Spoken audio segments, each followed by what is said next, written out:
대한민국 이슈의 중심, 국민 라디오, 라디오 뉴스 K.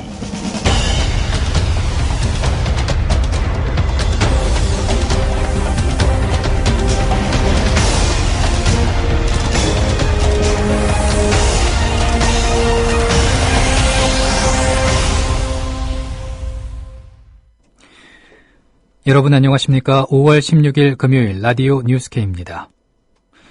새정치민주연합 김영춘 부산시장 후보가 후보직에서 전격 사퇴, 무소속 오거돈 후보가 야권 단일 후보로 확정됐습니다. 김영춘 후보는 오늘 아침 9시 30분 부산시의회 브리핑룸에서 기자회견을 갖고 부산 대개혁과 기득권 타파를 위한 대승적인 결단으로 오거돈 후보에게 후보직을 양보하기로 했다며 이번 부산시장 선거에서 오 후보의 당선을 위해 최선을 다하겠다고 밝혔습니다.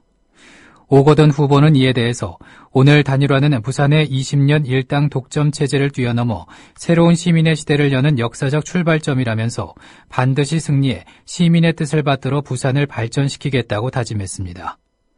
이에 대해 서병수 후보는 이번 일은 단일화라기보다는 명분도 없이 당선만을 노리는 야합에 불과하다며 진정으로 부산을 발전시킬 수 있는 후보가 누구인지 부산 시민들은 정확하게 판단할 것이라는 반응을 보였습니다. KBS가 세월호 참사 한 달째인 어제 9시 뉴스를 통해서 통렬한 자아 비판을 했습니다. KBS의 자아 비판 보도는 막내 기자들의 집단 성명과 KBS 기자협회, KBS 노조 등의 경영진 퇴진 및 청와대 관련자 문책 요구 등 KBS 안팎에서 보도 통제에 대한 반발이 거세게 일고 있는 가운데 나온 것이어서 향후 언론계의 거센 후폭풍을 예고하고 있습니다. KBS 9시 뉴스는 어젯밤 세월호 참사 한 달 특집 중 검증 없고 혼란만 부추긴 언론 보도, 실망, 분노라는 꼭지를 통해서 다음과 같이 보도했습니다. 들어보시겠습니다. 공영방송이자 재난방송 주관방송사인 KBS에 대한 비판은 더 날카로웠습니다. 최선을 다했다고는 하지만 아쉬운 점도 적지 않았기 때문입니다. KBS는 이런 비판과 지적을 겸허히 받아들이고자 합니다. 대통령의 대국민 사과는 보도한 반면 이를 받아들일 수 없다는 유가족 기자회견은 9시 뉴스에서는 다루지 않았습니다. 유가족이 제기한 구조작업 검증도 마땅한 방법을 찾지 못했습니다. KBS는 사고 당일 200명에 이르는 인력이 구조작업을 벌였다고 전했지만 실제 수중수색 인원은 16명에 불과했습니다. 보도가 이렇게 나올 때에는 정말 심한 배신감을 느끼는 거고요. 아무리 이야기해도 어느 누구도 들어주지도 않고 알려지지도 않고. 김시곤 전 보도국장의 부적절 발언 논란을 둘러싸고 KBS는 유가족들의 유례없는 항의를 받았습니다. 결국 사임하게 된 김 전 국장이 기자회견에서 기란영 사장이 사사건건 보도에 개입했다고 폭로했지만 당일 뉴스에서는 다뤄지지 않았습니다. 아빠들은 새벽에 운다 분향소 취재진이 알려온 소식입니다. 새벽에 눈물을 훔치는 아버지들 가운데 한 분을 뉴스K가 인터뷰했습니다. 단원고 학생 전원 구조라는 뉴스를 듣고 딸이 추울까봐 옷을 챙겨갔다가 일주일이 지나서야 차가워진 딸을 만났다는 아버지. 2학년 9반 고 박예지 학생의 아버지입니다. 박상욱 씨의 말을 들어보시겠습니다. 좀 됐나? 전원 구조라고 방송에서 한번 나왔었잖아요. 그래서 이제 애들 추울까봐 집에서 옷 챙겨가자. 그래서 집에 들려가지고 이제 옷 따뜻하게 옷 챙겨갖고 기사 나온 거하고는 완전히 틀리죠. 내용이 틀리고 뭐 거의 전원 구조도 아니고 뭐 한 학생들은 한 50명도 없었던 것 같아요. 다 민간인이었고 또 이제 집사람한테 저 혼자 보겠다고 얘기를 했는데 본인이 직접 확인해야겠다고 맞습니다. 그래서 뭐 들어가서 또 쓰러져갖고 그 응급실에 실려갔지만은 그래도 한번 보고 뭐 다 속옷까지 다 확인하고 집사람이 그렇게 했어요. 제일 잘 알아보더라고. 엄마니까. 두려움보다는 보고 싶은 게 더 많았던 것 같아요. 엄마로서. 그러니까 두려움은 나중 문제고 보고 싶다. 확인하고 싶다. 그게 제일 먼저. 그러니까 뭐 아무 생각 없이 갔던 것 같아요. 학교. 아빠 엄마한테 미안하다고. 네. 저희들 때문에 항상 그게 돈 벌러 나가시고 그러니까 미안하다. 걱정 얘기를 많이 했다는데, 이제 나중에 들었어요. 나중에 듣고, 그 다음에 이제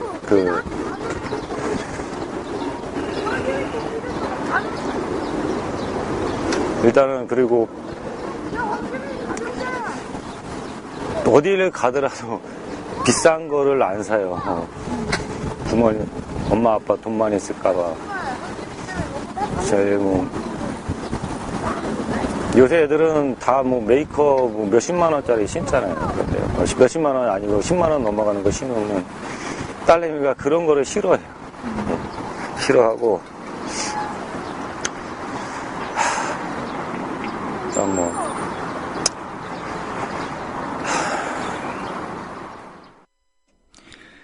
세월호 사고와 관련해 43명의 교사들이 실명으로 청와대 게시판에 박근혜 대통령 퇴진운동을 선언하는 글을 올려 파장이 일고 있는 가운데 교육부는 이들 교사들에 대한 징계를 검토 중입니다. 교육부는 어제 이들이 현직 교사라면 공무 외 집단 행위를 할 수 없도록 규정한 국가공무원법을 저촉한 것으로 판단된다며 각 시도교육청에 교사들의 신원을 확인해달라는 공문을 발송해 신원 확인과 징계 등의 과정에서 상당한 마찰과 파장이 예상됩니다. 이와 관련해 43명의 교사 가운데 한 명인 조용식 교사는 징계는 어려울 것이라며 낙관했습니다. 국민라디오 이강윤의 오늘에서 밝힌 내용입니다. 가장이실 텐데 현실적으로 걱정되거나 좀 이런 건 없으세요? 징계를 한다면 사실 각 개인 교사가 피할 수 있는 방법은 저는 없다고 보는데, 네. 각오했다기보다는 이제 청와대 홈페이지에 보면 자유 게시판에 국민 누구나 자유롭게 의견을 이제 말하는 것이다 이렇게 돼 있습니다. 그래서 그렇죠. 예, 그 의견이라고 하는 게 예를 들면 대통령에 대한 비판이라든가 대통령에 대한 퇴진 의견을 말했다고 해서 이거는 제한되거나 그다음에 징계를 받거나 이렇다고 보지는 않고, 예. 어떤 자유 게시판, 청와대 자유 게시판이라고 하는 공간이 말 그대로 대통령이 또 청와대가 국민과 소통하기 위해서 만들었다고 보면, 네. 이러이러한 문제로 국민이 불만을 갖고 있고 이 사건이 해결이 안 되니까 대통령이 퇴진했으면 좋겠다라는 일종의 민원을 전 넣었다고 생각하거든요. 네. 그러면 사실 이제 행정관료라든가 대통령이 이런 국민의 민원에 대해서 대하는 태도는 답을 해야 된다고 생각을 해요. 예. 그래서 예를 들면 퇴진하라고 했으니까 그럼 이렇게 내가 잘못을 했으니까 언제까지 퇴진하겠다. 라든가 네. 아직까지는 내가 더 잘할 수 있으니까 못하겠다는 건 답을 하면 될 일이지. 예. 이것을 그런 글을 올렸다고 해서 징계를 하겠다라고 하는 거는 예. 일단 저는 맞지 않는 것 같고, 만약에 그런 것이 이루어졌다면 이거야말로 현재 우리나라의 민주 수준을 그대로 드러나는 거 아닌가 예. 이런 생각이 들어요. 그래서 징계를 각오하고 예. 이렇게 할 리는 없을 것 같고 예. 적어도 비록 많이 무너지긴 했지만 그래도 우리 사회의 어떤 상식이라든가 이런 걸 믿기 때문에 네. 징계가 저는 안 이루어질 거라고 생각합니다. 그러세요? 청와대가 지난달 29일 박근혜 대통령이 안산 정부 합동분향소를 방문했을 때 위로한 할머니가 청와대 측이 섭외한 인물로 드러났다는 CBS 보도에 대해서 김기춘 비서실장 등 비서실 관계자들의 명예훼손을 이유로 8천만 원 상당의 민사소송을 낸 것과 관련해 CBS와 시민사회에서 거센 반발이 일고 있습니다. 전국 언론노조 CBS 지부는 CBS에 대한 청와대 소송을 적극 환영한다는 제목의 성명을 통해서 CBS 보도가 오보가 아님을 강조하면서 나아가 잊혀질만 하면 CBS를 때려줌으로써 권력과 언론의 긴장관계가 늘 유지될 수 있도록 해주는 청와대의 세심함에 찬사를 보내지 않을 수가 없다며 CBS의 모든 구성원은 늘 그래왔듯 이번 싸움에도 한치 물러섬 없이 임할 것이라고 불퇴전 의지를 보였습니다. CBS 노조는 더 나아가 김기춘 비서실장을 정조준해 마지막으로 소송 당사자에서 김기춘 비서실장의 이름만큼은 지워졌으면 하는 바람을 피력해 본다며 유신 정권의 주역이자 초원복집 사건의 주인공이자 노무현 대통령 탄핵의 선봉장이자 유신 회기의 실세인 김기춘 실장이다. 60년 역사 동안 부러질지언정 휘어지지 않았던 CBS가 그런 김기춘 실장과 소송에서 마주하기에는 자존심이 상한다. 그는 우리가 남이가 하고 싶을지 몰라도 우리는 남이라고 비꼬았습니다. 박근혜 대통령이 빠르면 돌아오는 월요일 세월호 참사와 관련해 대국민 사과 및 담화를 발표할 것으로 보입니다. 청와대 관계자들은 박 대통령이 최종적으로 내용을 손질하고 있으며 발표 형식과 장소 등 막바지 고민 중이라고 전했습니다. 당초 사과와 담화가 세월호 침몰 참사 한 달째인 어제나 오늘 이루어질 것이라는 관측이 지배적이었습니다. 박 대통령이 숙고를 거듭하고 있는 까닭은 세월호 참사로 민심이 크게 악화된 상황에서 대국민 담화가 국민 기대에 못 미친다면 향후 국정 운영이 대단히 어려워질 수 있기 때문으로 풀이됩니다. 한편 청와대는 발표 장소와 형식에 대해서도 고민 중인 것으로 전해졌습니다. 장소는 청와대 본관이나 기자실이 위치한 춘추관 등이 유력하지만은 외부 장소도 검토되고 있다는 말도 전해지고 있습니다. 본격적인 서울시장 본선 대결을 시작한 새누리당 정몽준 후보와 새정치민주연합 소속 서울시장 후보인 박원순 시장은 계속해서 날카로운 공방전을 벌이고 있습니다. 특히 최근 여론조사에서 큰 격차로 박 시장에게 뒤지는 것으로 나타난 정 의원이 공세의 강도를 높이는 형국입니다. 정몽준 후보는 서울의 빚은 박원순 시장이 줄인 게 아니고 오세훈 전 시장이 줄였다는 취지의 발언을 한 것과 관련해 오늘 SBS 라디오에 나온 박원순 후보는 다음과 같이 말했습니다. 제1롯데월드 점검도 시장 직무정지 이틀 전에 가셨는데 너무 늦게 간 거 아니냐, 선거용 아니냐 이런 지적도 나오고 있네요. 기본적으로 공공이 민간 공사장에 안전 진단을 한 것은 이번이 처음 일이라고 합니다. 서울시가 한 게.